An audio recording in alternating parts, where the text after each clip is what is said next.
Bonjour à tous.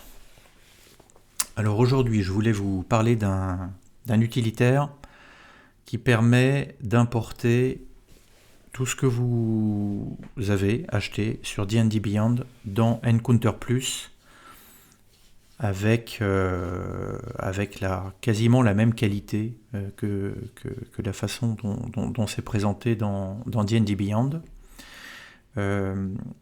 Vous pouvez récupérer à la fois les manuels de base, mais également toutes les campagnes que vous avez dans D&D Beyond. Et, gros intérêt, ça va automatiquement charger les compendiums dans Encounter Plus. Donc vous allez récupérer l'ensemble des sorts, vous allez récupérer l'ensemble des items, des objets, vous allez récupérer l'ensemble des monstres et des NPC et des PNJ.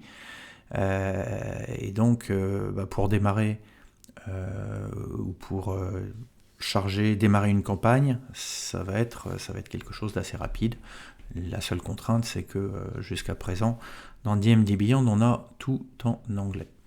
Voilà. Mais à part ça, c'est quand même extrêmement pratique et l'utilitaire est vraiment très bien foutu. Donc, vous voyez là, j'ai ouvert une fenêtre bibliothèque sur Encounter Plus, dans laquelle, vous voyez qu'ici j'ai déjà pas mal de modules, qui sont des modules que j'ai importés de D&D Beyond et que j'ai donc chargé. Donc par exemple, on a ça c'est tout le SRD. L'intérêt du SRD, c'est que ça va permettre de charger déjà dans le compendium une bonne partie des monstres, des sorts, des objets. Ici, un exemple Player's Handbook, Table of Contents, et donc vous voyez qu'on a un affichage vraiment clean pour des modules dans Encounter Plus. Et puis dès lors qu'on a des mots en vert, ça veut dire que ce sont des liens. Donc si par exemple je viens ici sur les classes, je clique sur le barbare, et là j'arrive à la description globalement du Player's Handbook, du barbare. Encore des liens qui permettent d'aller directement Primal Path par exemple, d'arriver directement sur les différents lieux. Des liens aussi sur les états, par exemple Frightened, voilà, donc on voit ce que c'est que quelqu'un qui est effrayé ou qui est charmé, voilà. Donc tout ce qui est en vert, ce sont des liens. Lorsque les liens sont en violet, ce sont des liens vers des sorts. Donc si je regarde là, Speak with Animals, voilà, et là j'arrive automatiquement sur la description du sort, Speak with Animals, telle qu'elle a été chargée d'ailleurs dans le compendium de Encounter Plus. Donc voilà globalement le principe. Lorsque vous avez des images, vous pouvez cliquer sur l'image, et puis cette image, elle peut être partagée aussi avec les joueurs sur leur écran quand ils seront connectés. Il suffit de cliquer, ça c'est de cliquer sur cette icône ici, voilà, tac.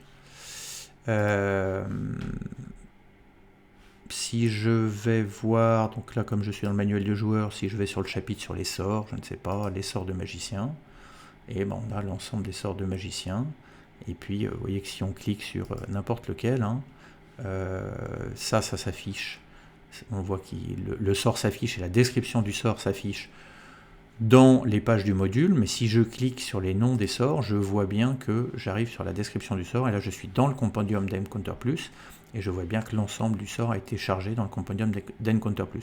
Je peux du coup venir ici, l'éditer, et pourquoi pas mettre le nom du sort en français, la distance en mètres, faire un copier-coller et changer la description, à la mettre en français, etc. Voilà. Donc ça c'est un exemple avec le Player's Handbook. Si je prends par exemple le Monster Manual, voilà, pareil, on a l'ensemble, tout le contenu du manuel des monstres. On va regarder les dragons, et bien on a l'ensemble des descriptions des dragons, et là vous voyez un exemple de fiche descriptive du monstre. Alors toujours pareil, les liens en vert, je ne sais plus si je l'ai dit, les liens en orange, ce sont en fait pour faire des jets de dés. Donc si par exemple une morsure d'un dragon noir ancien, pour toucher s'il touche. Les dégâts, c'est 2d10 plus 8. Je peux cliquer sur 2d10 plus 8. Et je vois s'afficher, voilà, 19 globalement dégâts. Enfin, donc globalement, dès qu'on a des liens en orange, ça veut dire que ce sont des jets de dés. Et puis tous les liens en rouge, ça pointe vers des monstres dans le Compendium Encounter Plus, ce qui veut dire que lorsque j'ai importé le Monster Manual dans Encounter Plus, il m'a chargé dans le Compendium de Encounter Plus tous les monstres. Donc par exemple, si je clique ici sur Ancient Black Dragon, là j'ai sa fiche telle qu'elle a été reprise dans le Compendium de Encounter Plus, et donc là aussi évidemment éditable, modifiable, comme on le souhaite, voilà, pour la morsure, voilà. Et de la même façon, toutes les images sont importées en mode en plus PNG, c'est-à-dire que ce sont des images transparentes, et que là les contours, il n'y a pas de blanc, et donc c'est vrai que quand on présente ça, pareil, on peut tout présenter aux joueurs, c'est plutôt sympa. Donc voilà, et donc vous voyez qu'ici on peut récupérer très facilement à la fois les livres on va dire de base, Player's Handbook, Dungeon Master Guide, Monster Manual, mais également les campagnes. Donc là j'ai récupéré par exemple La Malédiction de Strahd, donc l'intégralité du livre La Malédiction de Strahd, et avec tout, donc je ne sais pas si je prends si je vais voilà, sur la ville globalement de Vallaki, on a les cartes, donc la carte du village, des tables de rencontre, les liens, et puis si on va dans des images, et puis voilà, des cartes, etc. Et donc l'utilitaire va également essayer de récupérer finalement les battle maps pour transformer automatiquement les images qui sont en essayant de chercher des images en haute définition, de récupérer les images qui sont dans D&D Beyond, repérer celles qui sont a priori des battle maps, et les transformer en battle map automatiquement dans Encounter Plus. Donc si je prends par exemple là, voilà, Lost Mine of Phandelver, on va regarder Table of Content. Si on prend par exemple dans la partie 3, là il y a le Cragmaw Castle, et donc sur Cragmaw Castle, on peut voir la player version, c'est-à-dire sans les marqueurs, et donc si vous voyez, sur la partie gauche, j'ai ici un dossier map.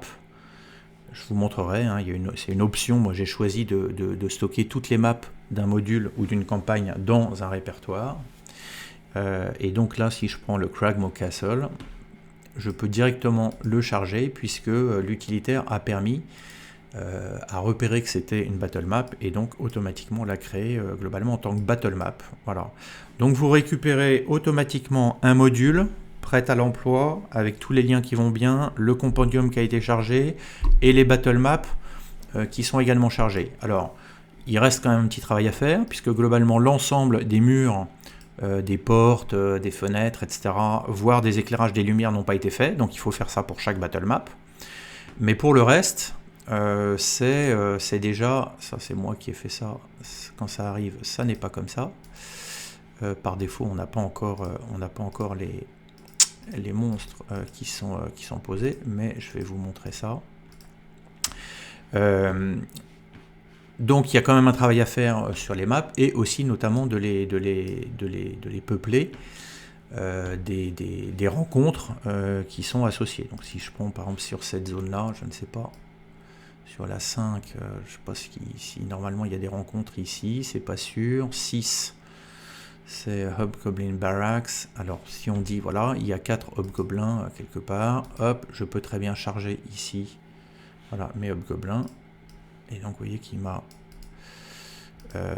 chargé mes hobgoblins, je peux les afficher, il me dit qu'il y en a combien, il me dit qu'il y en a 4, donc je peux tout simplement ici faire des copier, et puis je vais préparer comme ça mes battle maps.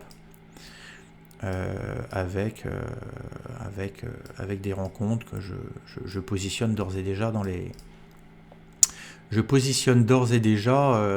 dans les maps. Et là, les images et les icônes, ça a été fait aussi directement. Hein.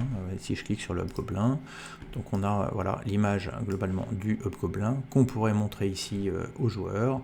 Et il va automatiquement créer un token, alors sans cadre, sans tour, hein, run token pour le moment. Ça, c'est si vous voulez le modifier, vous pouvez le faire, mais par défaut, c'est déjà fait comme ça. Voilà. Ce qui est aussi très pratique. Si je veux ajouter voilà, un gobelin qu'on doit trouver je ne sais pas où dans cette aventure, c'est possible, etc. etc. avec l'ensemble des l'ensemble des monstres. Tiens, Greek, mais ça je ne vais pas l'avoir parce que je l'ai chargé autrement en français, c'est pour ça.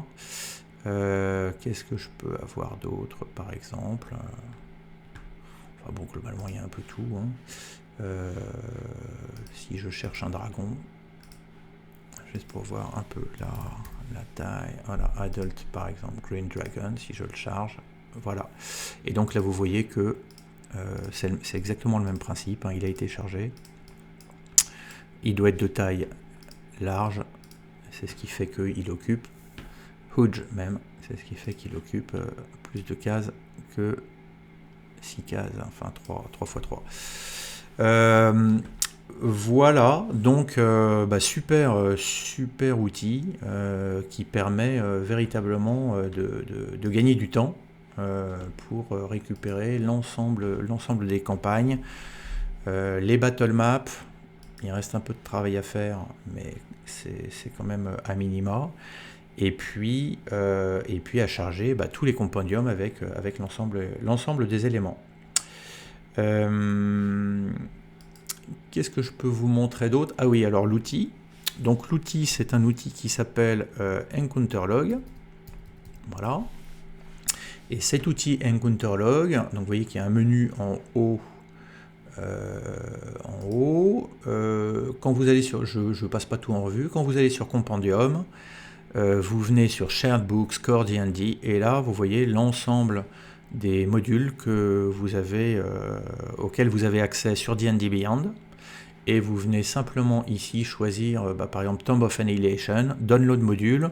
Ça va prendre à peu près, bon après ça dépend de votre machine, mais ça va prendre à peu près 10 minutes.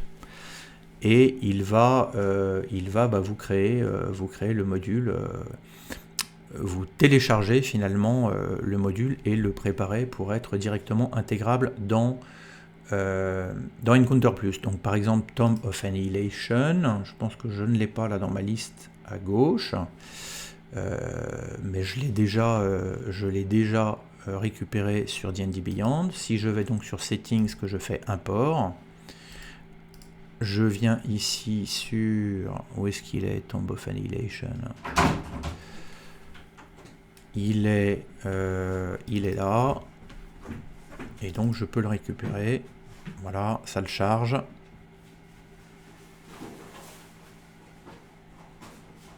On attend quelques secondes. Et voilà, et donc là, le module est chargé. Et voilà, vous avez ici l'ensemble du contenu de façon détaillée. Voilà pour cet utilitaire fort pratique. À bientôt.